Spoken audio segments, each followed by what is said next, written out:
ಬೆಂಗಳೂರಿನ ಭರತ್ ಭೂಷಣ್ ಮತ್ತು ಶಿವಮೊಗ್ಗದ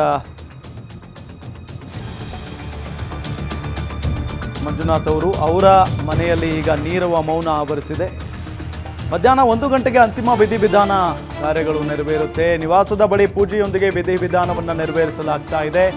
ನಂತರ ಹೆಬ್ಬಾಳ ಚಿತಾಗಾರದಲ್ಲಿ ಅಂತ್ಯಕ್ರಿಯೆಯನ್ನು ನೆರವೇರಿಸಲಾಗುತ್ತೆ. ಕೆಲವೇ ಕ್ಷಣಗಳಲ್ಲಿ ಭರತ್ ಭೂಷಣ್ ಅವರ ಅಂತ್ಯಕ್ರಿಯೆ ನೆರವೇರಿಸಲಾಗುತ್ತೆ. ಮಧ್ಯಾಹ್ನ 1 ಗಂಟೆಗೆ ಅಂತಿಮ ವಿಧಿವಿಧಾನವನ್ನು ನೆರವೇರಿಸಲಾಗುತ್ತೆ. ನಿವಾಸದ ಬಳಿ ಪೂಜೆಯೊಂದಿಗೆ ವಿಧಿವಿಧಾನ ಕಾರ್ಯ ನಡೀತಾ ಇದೆ. ಈಗ ನಂತರ ಹೆಬ್ಬಾಳ ಚಿತಾಗಾರದಲ್ಲಿ ಅಂತ್ಯಕ್ರಿಯೆಯನ್ನು ಮಾಡಲಾಗುತ್ತೆ ಅನ್ನೋ ಮಾಹಿತಿ ಲಭ್ಯವಾಗ್ತಾ ಇದೆ. ಭರತ್ ಭೂಷಣ್ ಅಂಡ್ ಫ್ಯಾಮಿಲಿ ಕಾಶ್ಮೀರವನ್ನ ನೋಡಬೇಕು, ಭೂಲೋಕದ ಸ್ವರ್ಗವನ್ನ ನೋಡಬೇಕು ಅಂತ ಹೇಳಿ ಈಗ ನೇರವಾಗಿ ಸ್ವರ್ಗಕ್ಕೆ ಹೊರಟು ಹೋಗಿದ್ದಾರೆ. ಎಷ್ಟು ನೋವಿನ ಕ್ಷಣಗಳು ನೋಡಿ ಇವೆಲ್ಲ. ಅವ್ರು ಏನೋ ಅನ್ಕೊಂಡು ಹೋದ್ರು, ಆದರೆ ಏನೋ ಆಗಿ ಹೋಗ್ಬಿಡ್ತು. ಇದಕ್ಕೆ ವಿಧಿ ಅಂತ ಹೇಳ್ತಾರೆ ಅಂತ ಕಾಣಿಸುತ್ತೆ.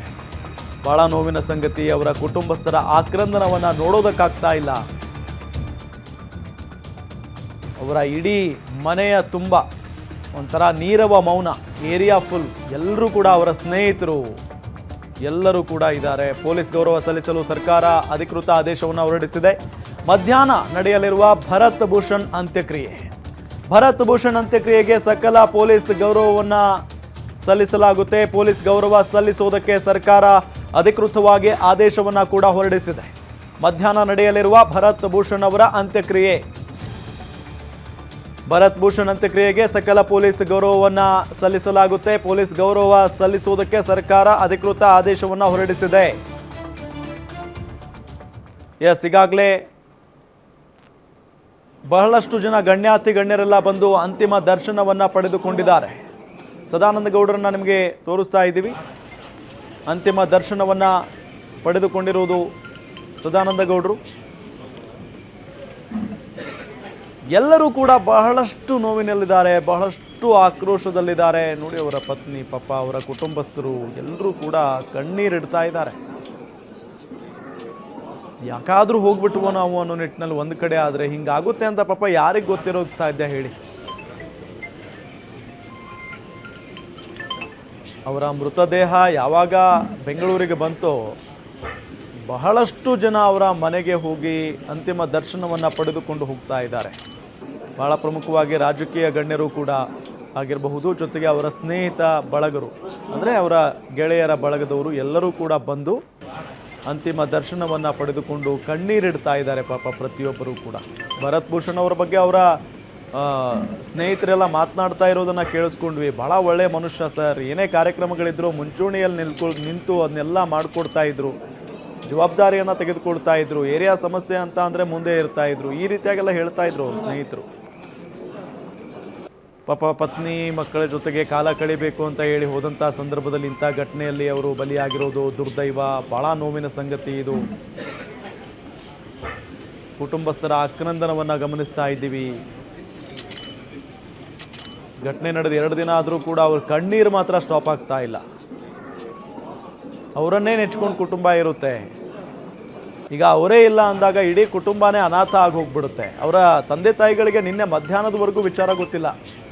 ಭರತ್ ಭೂಷಣ್ ಅವರು ಈ ರೀತಿಯಾಗಿ ನಮ್ಮನ್ನು ಬಿಟ್ಟು ಹೋಗಿದ್ದಾರೆ, ನಮ್ಮನ್ನು ಅಗಲಿದ್ದಾರೆ ಅನ್ನೋ ವಿಚಾರ ಅವ್ರ ತಂದೆ ತಾಯಿಗಳಿಗೆ ನಿನ್ನೆ ಆಲ್ಮೋಸ್ಟ್ ಒಂದು 4-5 ಗಂಟೆವರೆಗೂ ಗೊತ್ತೇ ಇರಲಿಲ್ಲ. ಅವ್ರಿಗೆ ಯಾರೂ ಗೊತ್ತಿದ್ರು ಕೂಡ ಅವರ ಸ್ನೇಹಿತರು ಕೂಡ ಹೇಳಿರಲಿಲ್ಲ. ಬಿಕಾಸ್ ವಯಸ್ಸಾಗಿದೆ ತಂದೆ ತಾಯಿಗಳಿಗೆ, ಇನ್ನೇನಾದರೂ ಆಘಾತ ಆಗಿಬಿಡುತ್ತೇನೋ,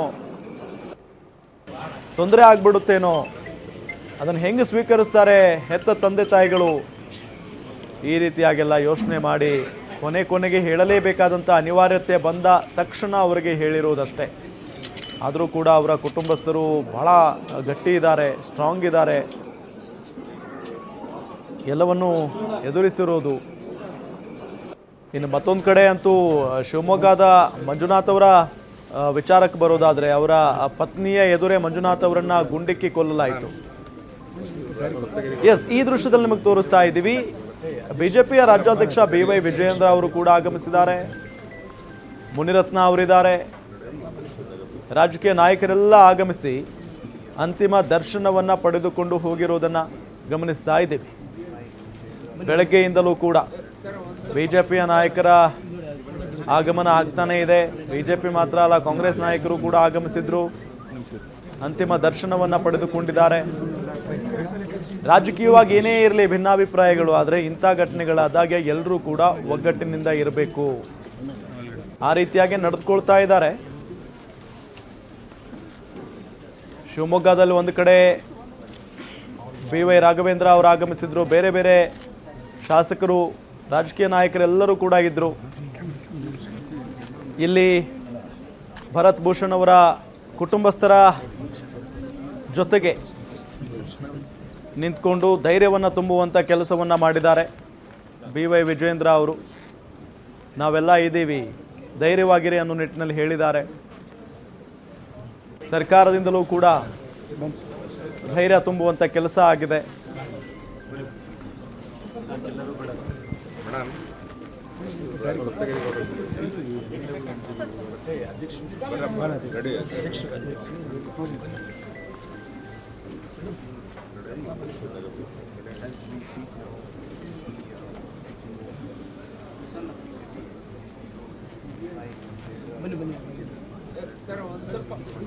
ಒಂದು ಕಡೆ ಮೃತಪಟ್ಟವರ ಕಥೆ ಆದರೆ ಮತ್ತೊಂದು ಕಡೆ ಅಲ್ಲಿ ಬದುಕಿ ಬಂದವರ ಕಥೆಯೂ ಕೂಡ ದೊಡ್ಡದೇ ಇದೆ. ಯಾಕೆ ಅಂತ ಅಂದರೆ ಬಹಳಷ್ಟು ಜನ ಆ ಘಟನೆ ನಡೆದ ಸ್ಥಳದ ಆಸುಪಾಸಿನಲ್ಲೇ ಇದ್ದರು. ಅವರು ಬದುಕು ಬಂದಿದ್ದೇ ದೊಡ್ಡ ಸಾಧನೆ. ಈಗ ಪವಾಡ, ಅವರೇನಾದರೂ ಆ ದುಷ್ಟರ, ದುರುಳರ, ಕಿರಾತಕರ ಕೈಗೆ ಸಿಕ್ಕಿಬಿಟ್ಟಿದ್ರೆ ಆ ಒಂದಿಷ್ಟು ಜೀವಗಳು ಕೂಡ ಬಲಿಯಾಗುವಂಥ ಸಾಧ್ಯತೆ ಇತ್ತು. ಈಗಾಗಲೇ 178 ಜನರನ್ನು ರಾಜ್ಯಕ್ಕೆ ಕರೆದುಕೊಂಡು ಬರಲಾಗಿದೆ. ಸೇಫ್ ಆಗಿ ರಕ್ಷಣೆ ಮಾಡಿ ಈಗ ಕೆಂಪೇಗೌಡ ಏರ್ಪೋರ್ಟ್ಗೆ ಆಗಮಿಸಿದೆ ಸ್ಪೆಷಲ್ ಫ್ಲೈಟ್. ಆ ಫ್ಲೈಟ್ನಲ್ಲಿ 178 ಜನರನ್ನು ಕರೆದುಕೊಂಡು ಬರಲಾಗಿದೆ. ನಿನ್ನೆ ಅಲ್ಲಿನ ಕಾಶ್ಮೀರದಲ್ಲೇ ಇದ್ದಂಥ ನಮ್ಮ ಒಂದಿಷ್ಟು ಕನ್ನಡಿಗರನ್ನು ಮಾತನಾಡಿಸುವಂಥ ಪ್ರಯತ್ನವನ್ನು ಗ್ಯಾರಂಟಿ ನ್ಯೂಸ್ ಮಾಡ್ತು. ಆ ಸಂದರ್ಭದಲ್ಲಿ ಬಹಳಷ್ಟು ಜನ ಮಾತನಾಡಿದವರೆಲ್ಲ ಯಾವಾಗ ನಮ್ಮ ಊರಿಗೆ ಬರ್ತೀವೋ ಅಂತ ಅನಿಸ್ಬಿಟ್ಟಿದೆ ಸರ್ ನಮಗೆ ಅಂತ ಹೇಳ್ತಾ ಇದ್ರು. ಅಷ್ಟು ಭಯ ಪಾಪ, ಏನಾಗ್ಬಿಡುತ್ತೋ, ಯಾವ ಕ್ಷಣಕ್ಕೆ ಎಲ್ಲಿ ಬಾಂಬ್ ಬಿದ್ದುಬಿಡುತ್ತೋ, ಯಾವ ಉಗ್ರಗಾಮಿ ಬಂದು ಗುಂಡಿಟ್ಬಿಡ್ತಾನೋ, ಇದೇ ಭಯದಲ್ಲಿದ್ದರು ಪ್ರತಿಯೊಬ್ಬರು ಕೂಡ. ಅಂಥ ವಾತಾವರಣ ಇದೆ ಕಾಶ್ಮೀರದಲ್ಲಿ. ಈಗ ಒಂದು ಕಡೆ ನಮ್ಮ ಸೇನೆಯಂತೂ ಬೆಂಬಿಡದೆ ಆ ರಾಕ್ಷಸರನ್ನು ಹುಡುಕ್ತಾ ಇದೆ. ಇದೆಲ್ಲದರ ನಡುವೆ ಅಮಾಯಕರ ಜೀವ ತೆಗೆದುಬಿಟ್ರಲ್ಲ ಪಾಪಿಗಳು. ಇದು ಬಹಳ ನೋವಿನ ಸಂಗತಿ. ಒಂದು ಕಡೆ ಪ್ರತೀಕಾರಕ್ಕಾಗಿ ಇಡೀ ಭಾರತ ಹವಣಿಸ್ತಾ ಇದೆ.